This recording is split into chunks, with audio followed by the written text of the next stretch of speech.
Hello and welcome to the Philippines. Answers to your Philippine immigration questions is the topic today.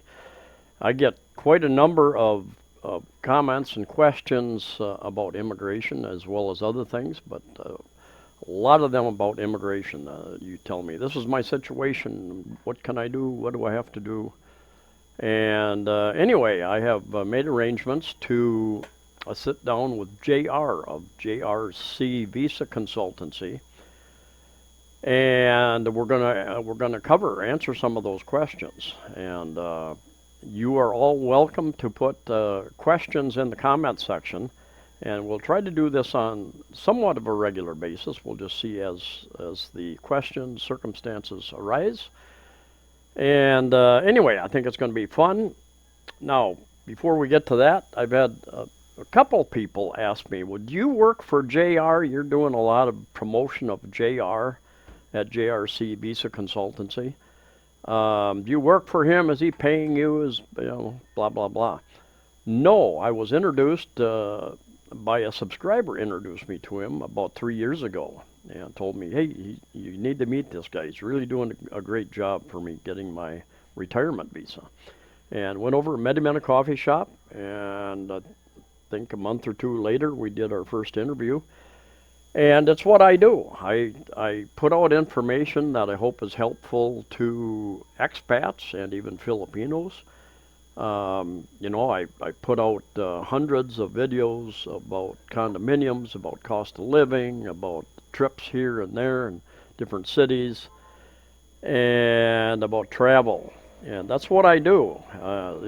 JR has become a friend over the last 3 years, and he is a resource. And so I tap that resource. He is happy to do it, and I'm happy to go over there and use his expertise. So let's get on to the questions. So I'm here with JR at JRC Visa Consultancy again. And what we're going to do today is we're going to answer some questions. I get a lot of questions in the comments section, and something we'll probably do on a regular basis. I'll be writing down the questions and bringing them over to JR and see if we can answer some of those. So anyway, JR, thanks for joining me here today. Hi Rod, how are you? How are your subscribers? It's been a while. I think that was a few weeks back, but it's good to see you here healthy, and also with your subscribers, hoping that they're also healthy and doing fine at this challenging time.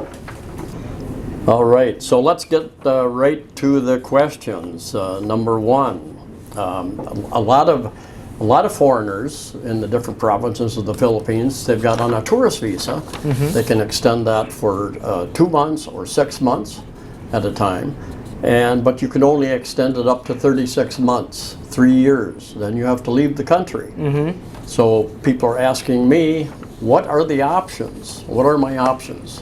That is the challenging part right now, Rod. Thank you for that question. I mean. Now, you have only 2 options at this point in time. Number one, it's either you'll be leaving the country and you'll be back when the travel restriction will be lifted, or number 2, you're gonna apply for an appropriate visa.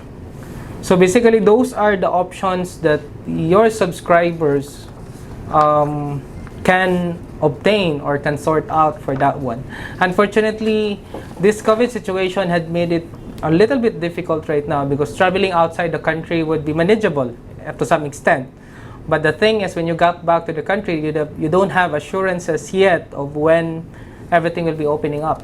Like, for example, if you have a Filipino spouse here but you're not legally married, that is one thing that you should have to consider. And if you have a Filipino child here, and when you're actually registered in a birth certificate, then that could be your ticket as well, or chance or way for you to get inside the Philippines by 9A tourist visa with special exemption. But in effect, there are still a lot of options that you may take. One of the options would be the retirement visa. It is now open since May 17 from its suspension last year, and it's open already for 50 years old and above, in which your subscribers, which is most of your subscribers are Westerners, They can also explore if they have served the U.S. military before, and that will give them a very reasonable visa deposit rather than the regular one. And tied right in that, I know there's a spouse. One of the questions, a spouse of a Filipino is out of the Philippines and has the resident SRRV visa, and it is expired. So how will he be allowed to enter the Philippines, or is there something that you can do with your services to get it renewed with him being out of the country? Okay. These frequently asked questions give me goosebumps right now. Probably if I would like to understand further right now what will be the situation of that question, because he has mentioned of the spouse visa, or in a way, if I understood it correctly, the foreigner had a Filipino spouse but he is on a retirement visa.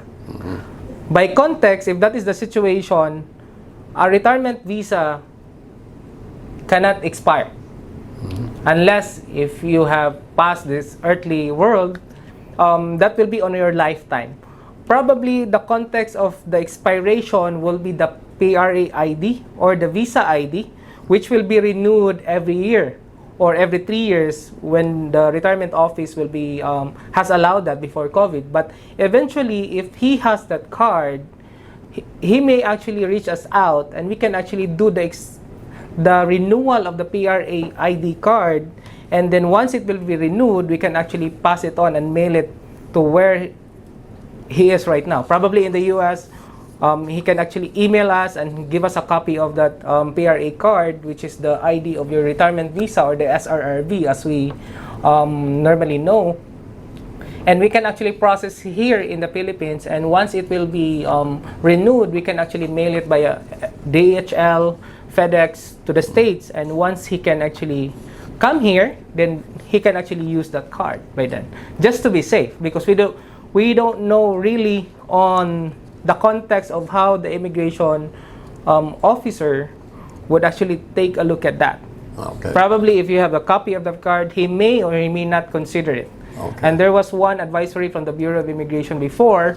I cannot specifically mention the date, but there was an advisory or a press release that there was they are trying to consider the ACRI, the expired ACRI card to come into the country, but you need to do your homework, because the ACRI card can only be extended here, while when you talk about the retirement visa ID, which is the PR ID, that can be processed separately, and you don't need to have your passport to have that done, because the retirement visa is being taken care of the retirement office, which is a separate office than the Bureau of Immigration.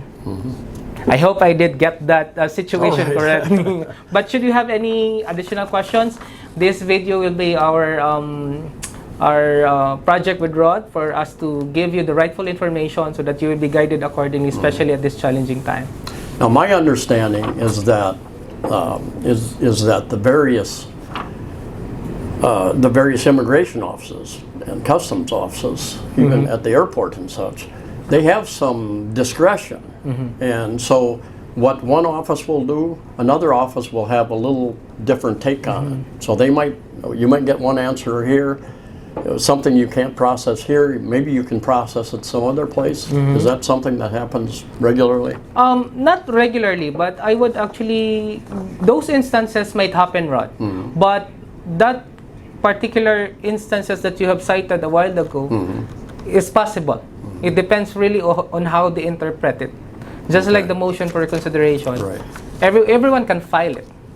But if you are the Bureau of Immigration Commissioner, and when you just have your passport, and when you go to the office or the immigration office and ask them, hey, can I extend more than 36 months, which is the maximum allowable stay?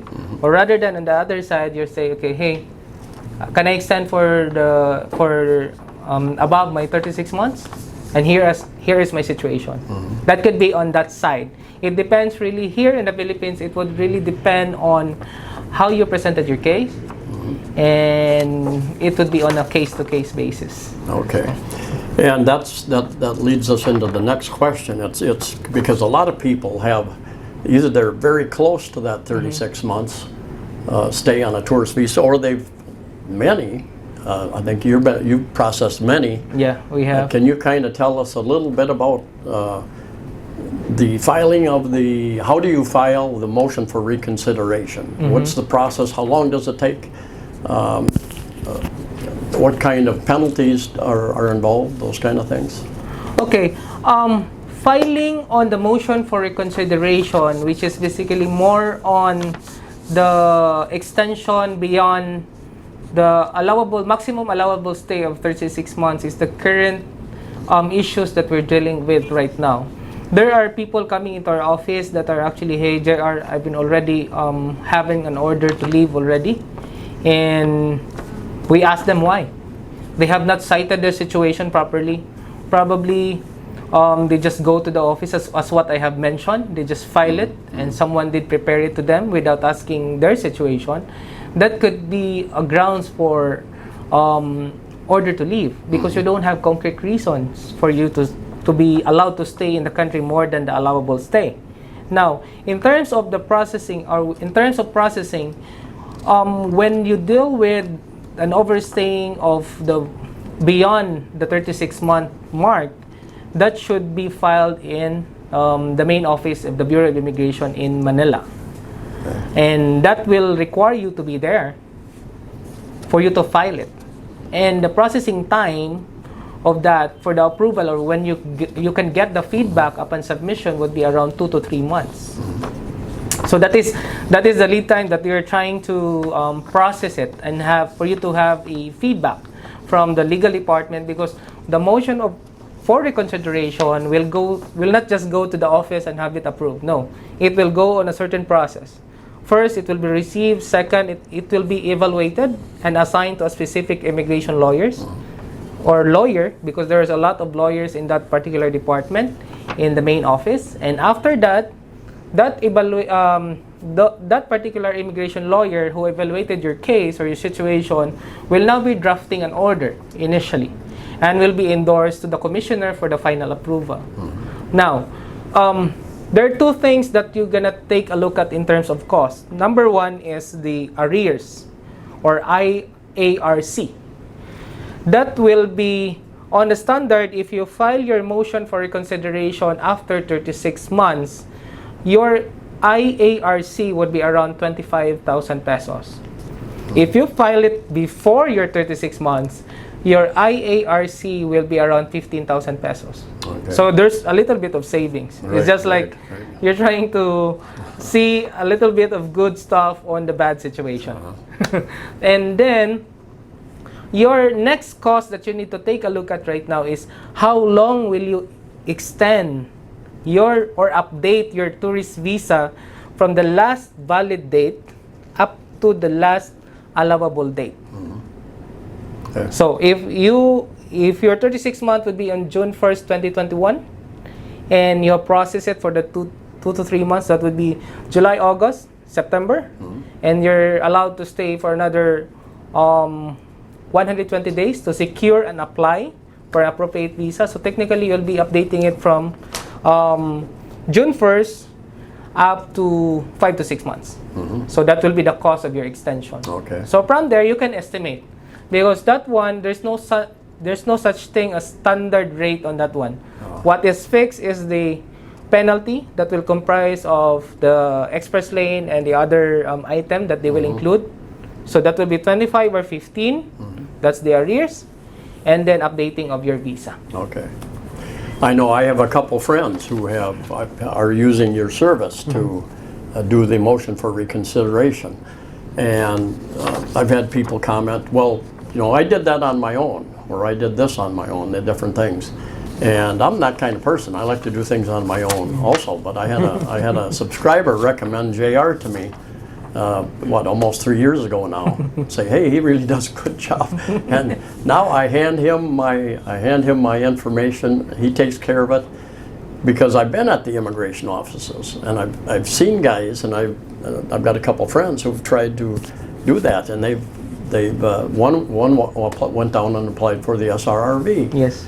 And he got into an argument with the PRA people.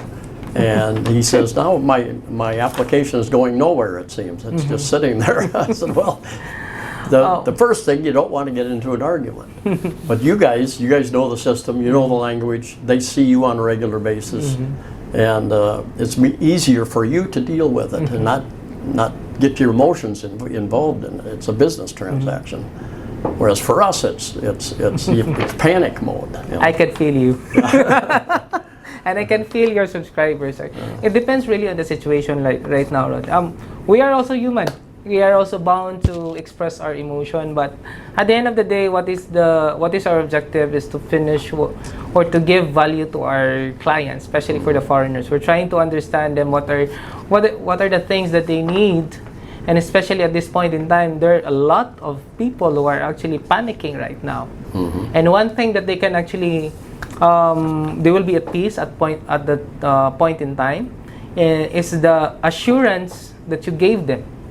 It might not be our personal assurance, but the assurance that it was taken place, right. And the procedure is on a step-by-step procedure, and you're gonna tell them, hey, we're almost done, hang in there, we're gonna get through it. Yeah. Well, yeah, and you've done this Yes. many times with different Many people, times. different situations. And you mentioned the other day about something too. What if they apply for a motion of reconsideration and it is denied? Then what's the next step after that? Do they have to get on the next plane out of town? There is still a little light. Not, I will be practical about it, but there's a little light at the end of the dark tunnel. You can still do another round of a motion for consideration, but make sure you have cited some grounds. Like one of the grounds that they're really considering right now is the medical condition. If you have a serious medical condition and which will yield to your exposure for a risk for being a COVID comorbidity. Sorry for that term. I'm really wrapping up with the R thing. But eventually, if you see your doctor and you're actually having that kind of medical condition, the Bureau of Immigration people are also taking a look at that. They're taking a look at that on the humanitarian side because I know for a fact, I have heard stories about them, but here's the thing, that they're still human and they're still doing such consideration. It might not be that blunt, but they're also trying to consider those stuff. Those are the things that came out along the way. It's just like we have a client coming over here with no reason that he wanted to apply. So if you are the immigration lawyer, it's just like, hey, what is this doing here? Although they contributed to our economy, that's a fact. You're spending your money here. You're supporting some local businesses here. But what could be your reason? Probably your reason, and you're applying for the appropriate visa. You already have your what do you call that? Excuse me for that. You have your retirement visa requirements in place. You have a partner here, and eventually you're not able to marry because there's still complexities of my previous marriage from the Filipino side. You have your son. You're taking good care of someone, and you have a medical condition. There are many factors, and they're again dealing with somebody like you. If I would just go get the paperwork, start writing things down, you've dealt with these guys. You know the different things that you can ask the person. You know, well, what about this? What about this? And because sometimes I'm gonna say straight to them, okay, hey, what's your situation? Be blunt to me. Everything what we talk on this room shall be ours. Because at the end of the day, it's your concern, and we'd like to help you with that. We are drawing up options on the table, and you choose. We'll take it from there. All right, very good. Next question. And this, I think this happened with a lot of people in the last couple of years during these lockdowns. You couldn't travel. They're on an island without any immigration office, and they can't leave the island. The ferries are shut down, and this lady says she hasn't stayed over 3 years, but she hasn't paid any immigration renewals. I'm assuming she was doing it 2 months at a time. Probably. For 6 months, she hasn't paid. So Is she going to get a big penalty, plus have to bring it up to date when she finally gets to an immigration office? Yes, there will be a big possibility that he needs to update her visa, and at the same time he will be penalized. On the contrast, if that is below 6 months, that can be doable for the extension in the field offices of the Bureau of Immigration nearest him or her. Sorry, field offices are offices of the Bureau of Immigration, which is actually scattered within the country. Not really on all places, but there are small offices that can cater few services, like extension would be one basic. And the only challenge right now is we are an archipelago. So it needs to be transferred probably from small island to a bigger island. And what she can do is actually she can contact us and send us her passport here, and actually we can do it. We can do the extension for her, but we need to check on his situation, because probably if she passed by 6 months, we need to draw up a motion for reconsideration again, because citing all the paperwork that hey, I was not able. These are the attachment.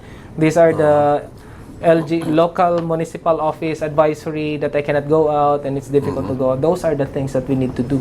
Okay. And my understanding, talking to you and other people here, is that one of the big holdups, one of the big roadblocks in processing any of this stuff is documentation. The people, especially when they come from their country, they come to the Philippines, and whatever they're applying for, SRRV or marriage visa, whatever it is, work visa, most of their documents are back in their country. And so then you have to try to somebody has to be back there to send them all. And don't they have to be notarized? Notarized even by a Philippine embassy before they come over here or not?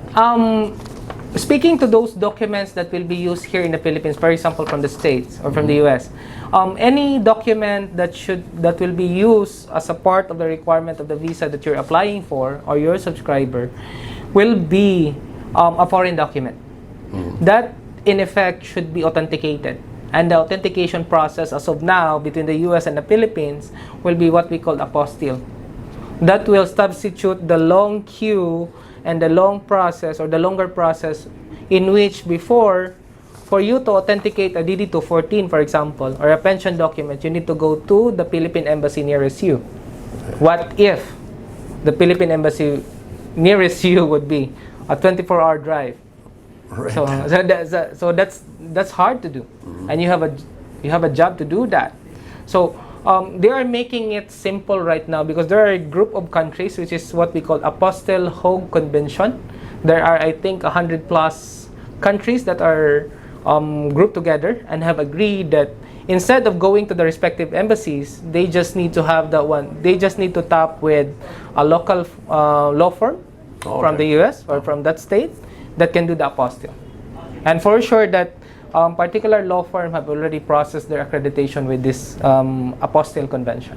Okay, so they have to be recognized by the Philippines. Yes. You can't just go to any law firm and get it endorsed. Yeah, so because the apostille is a mutual agreement of all of the member countries. So if a document from the US and both the US and the Philippines are member of that apostille convention, then that apostille document should be good here to be used here. Right. Okay, great. All right, and here's another question. I bet you have a long question there.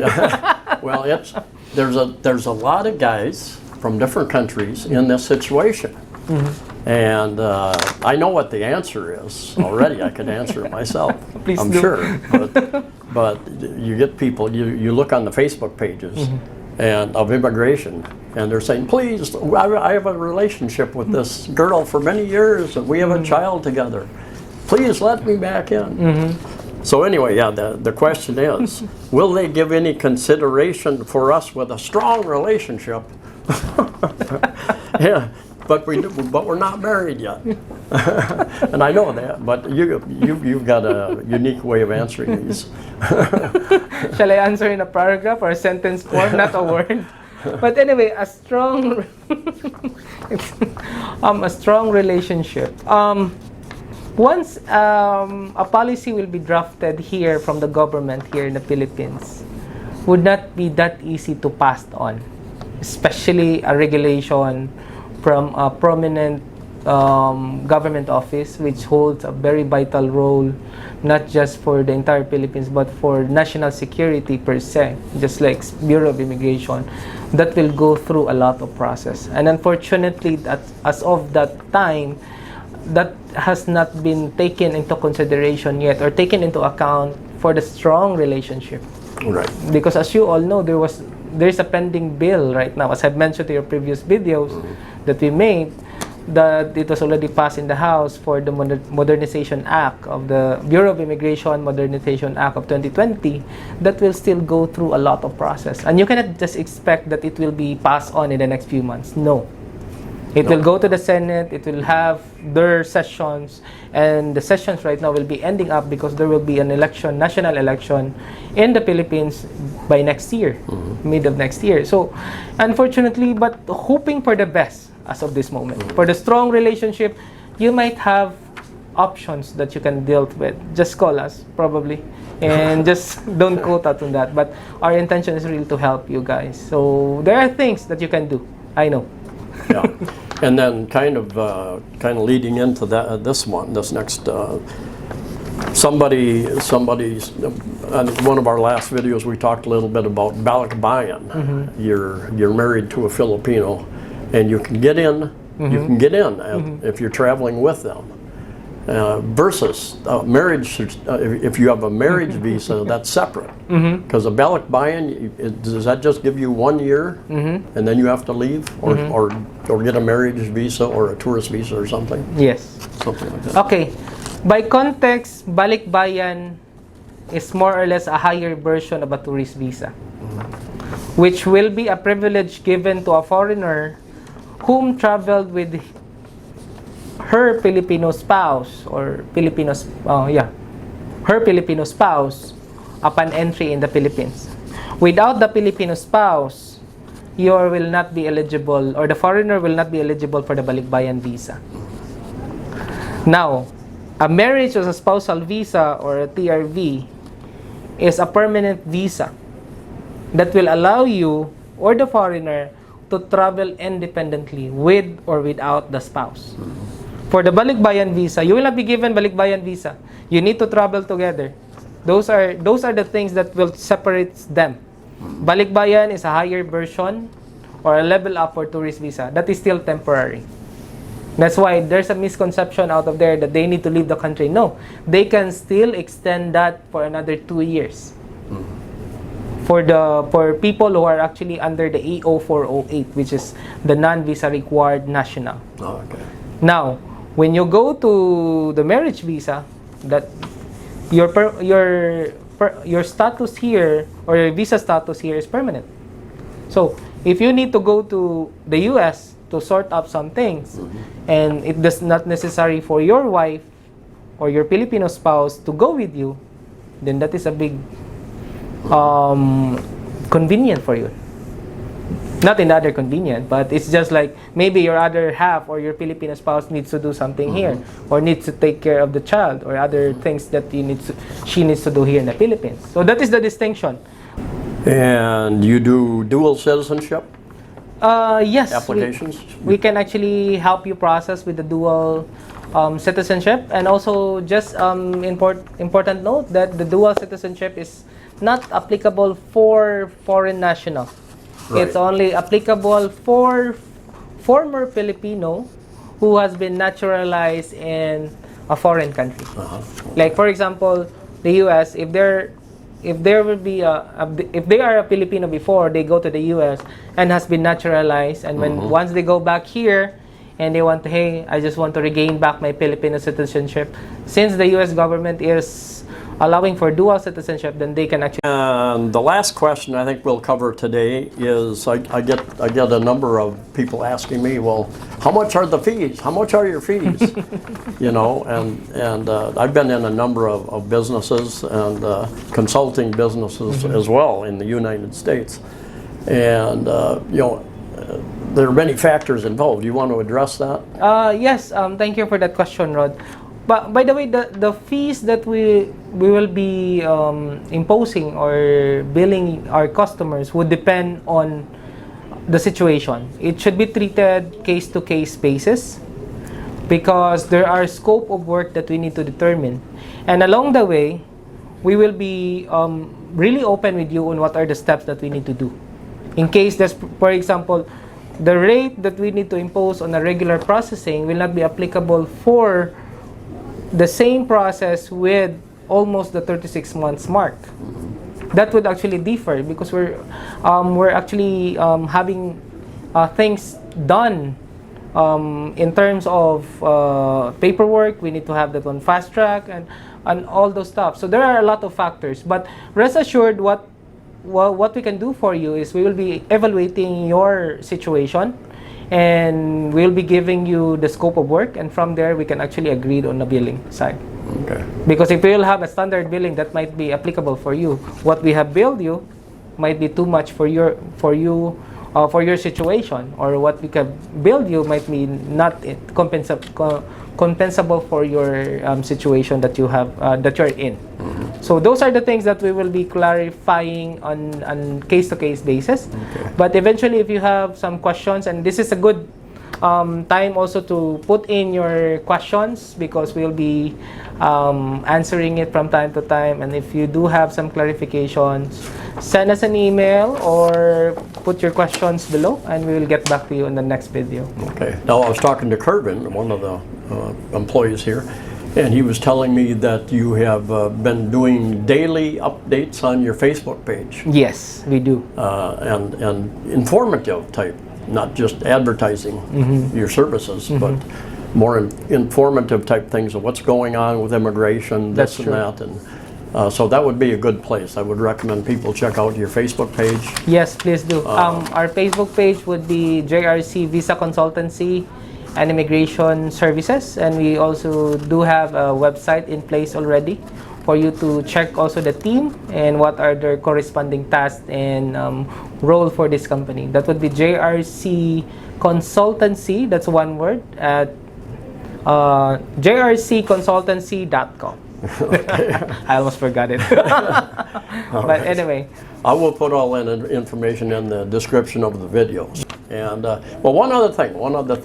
You've got your visa consultancy where you deal with all the things that we've talked about and more, and you've got the real estate division. So you're into, so if anybody wants to buy something or sell something, you can list it and promote that. Yes. Type of thing. And the next video we're going to do is your business consultancy. Yes. And so anyway, thank you for your time today. Thank you, Rod, for your time and to your subscribers. So be safe, everyone. We're hoping that the Philippine restrictions will be lifted and we can see each other have some whiskey in the beautiful island of Cebu. All right. Cheers.